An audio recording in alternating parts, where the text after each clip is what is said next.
In this video, I get a new camera, a heritage surprise, and a sunset. Alright, how you doing? Don't answer that, because you can't. I'm doing great because I caught actually a ton of good and at least cool things over the past few months, weeks, and days. So let me go ahead and get you rolled into the first catch. And this one actually came unexpectedly. Catch was a few weeks ago, but we actually pulled up to Luling and tried to catch 8781, but apparently UP had other plans and apparently put 1996 on the line. Perfectly timing. As soon as we got to Luling, the gates were down, so I barely had limited time to record. LOL. This catch was actually last night when Texas Eagle 21 blasted me and jump scared me out of nowhere. Like, I actually had no idea. I knew it was coming, but I actually had no idea it was right there. So it pretty much just blasted me and my friend Sai. You can see the Nikon right there is what I was also filming on. But yeah, that actually was really unexpected. The Nikon video actually turned out pretty good, but things could not be said for the timing of Texas Eagle 21. So yeah, that's kind of a big L on my part. This catch was like 6 months ago, but I actually want to point this out due to the fact that there was a Ferromix zebra trailing in perfect sunset. This was not the sunset from the picture that you saw in the intro, but this was a pretty good shot, especially since there was an NS boxcar trailing behind the third UP logo. And yep, here's my timing once again here at Burleson this time. There's a cat running in the shot, which really I didn't care about that. But my timing really ticked me off for the second time because right as we were walking up to Burleson, the grain train literally jump scared me out of nowhere. We were walking down the pathway and then I heard approaching engine noises, but I thought we would make it in time. No, we didn't. And also 5525's lettering is kind of weird. It's kind of like lowered down than all the other ones.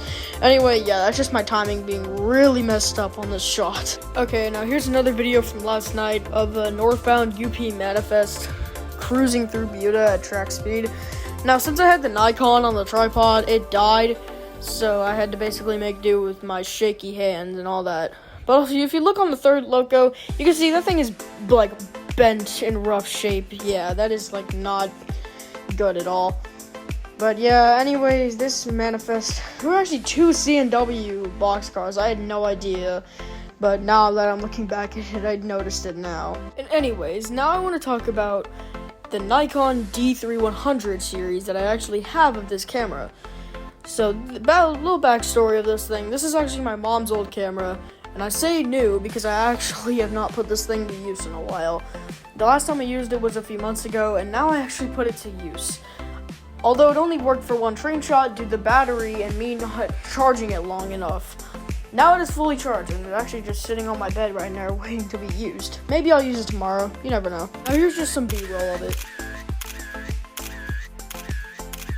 Now, would you believe me if I said this was the best shot of the day? Watch what happens when I pan the camera around.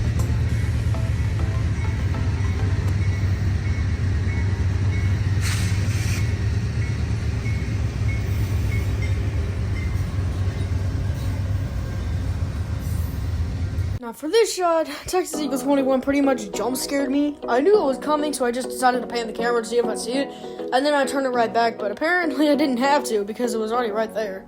Then I decided to pan back on the freight train and zoom it back in. You can see a little bit of tripod shakiness, but other than that, I think this was a pretty good shot. Now I want to kind of talk about some things that kind of messed up the shots a little bit. Now this shot decided to just randomly start raining and actually got me really mad because I didn't actually get to film the entire train. Oh my god. And then I get jump scared by the Texas Eagle 21, which I absolutely hated.